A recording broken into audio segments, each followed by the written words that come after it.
बाणपुर सरस्वती शिशु विद्या मंदिर में वन महोत्सव वृक्षरोपण माध्यम परिवेश सुरक्षार वार्ता।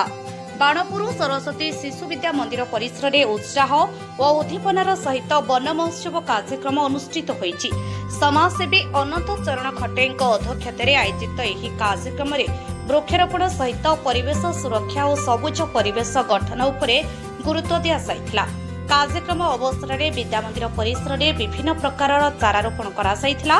वृक्ष हेउछि आम परिवेशर अमूल्य संपद। गछ आमको अम्लजान जोगाइबा सहित परिवेशर संतुलन रक्षा करिथाय।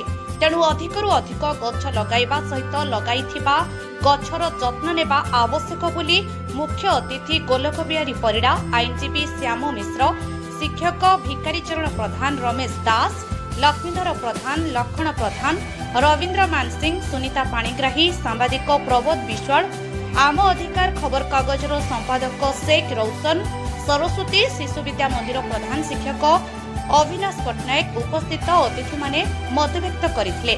विशेषकर वर्तमान समय दिनकु दिन जंगल ह्रास पाइबा एवं परिवेश प्रदूषण वृद्धि पाइबा जोगु जलवायु परिवर्तन देखा देउछि।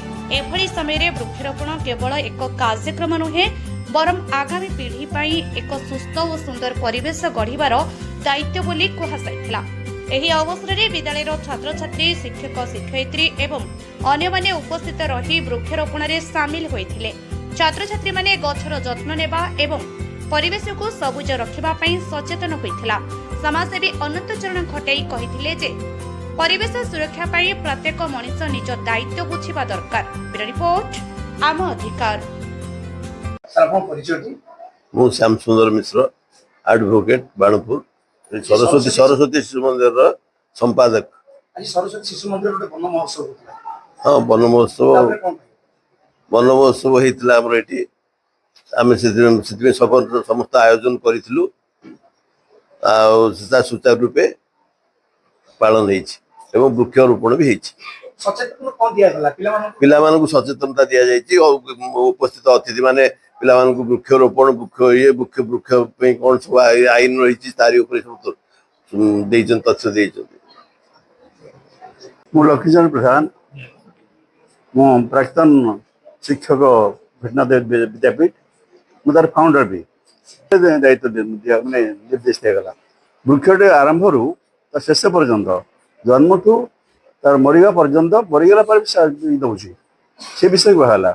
से गछ पत्र दौर, फल दौर, फूल दौर, मरीगला तार गंडी गुड़ाक आम कौन करुचे घर उपकरण तैयारी करछे आउ तार वेस्टेज गुड़ाक आम कौन करुचे जड़ेंट व्यवहार करछे। वृक्षर ऑक्सीजन से दौर बर्तमान 6 भाग ऑक्सीजन कमी जाए भरणा किए कर केवल वृक्ष आउ किए करें। तेणु ये जो बर्तमान चाहिदा जो बढ़ी जाइए लोकंर मोटरसाइकेल, उड़ाजाहाज, बोमा इत्यादि सब तार जो ऑक्सीजन नष्ट हो जाऊँगी। तेणु केवल वृक्ष ऑक्सीजन प्रदान करके भरणा कर।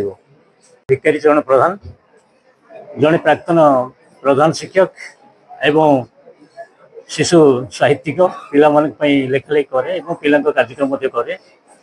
आज सरस्वती शिशु विद्या मंदिर बाणपुर परिसर रे आमर विशिष्ट समाजसेवी अनंत चरण खटे उद्यम ये जो वृक्षरोपण कार्यक्रम अनुष्ठित है। ये कार्यक्रम मुझे जोगदेक आसती एवं बहु विज्ञ व्यक्ति मैंने पिला विषय उद्बोधन देले, सचेतनता सृष्टि कराइले। वृक्षरोपण कार्यक्रम है अत्यंत सुंदर कार्यक्रम।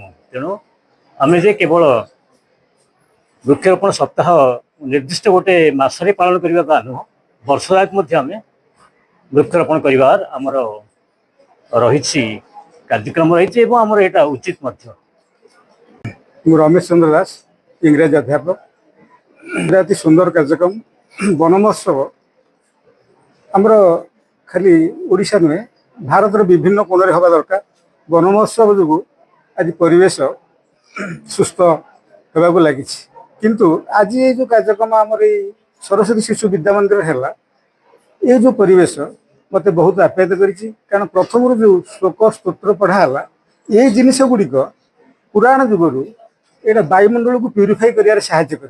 तेणु ये गोटे वृक्ष ठू अधिक प्यूरीफाई कर कार्यक्रम में आम विशिष्ट अतिथि मैंने जोगदे आमर ବିଭିନ୍ନ ପ୍ରକାର ମେଡିସିନାଲ ପ୍ଲାଣ୍ଟ ସହିତ ଅନ୍ୟ ଫ୍ରୁଟ୍ ପ୍ଲାଣ୍ଟ ଲାଗିକି ସୁନ୍ଦର ପରିବେଶ ସୃଷ୍ଟି ହେଲା ଏବଂ ଏଥିରେ ମୁଁ ବିଶେଷ ଖୁସି ଏବଂ ଏଇ ଯେଉଁ ପ୍ରକାର ପରିବେଶ ପାଇଁ ଏହି ଅନୁଷ୍ଠାନର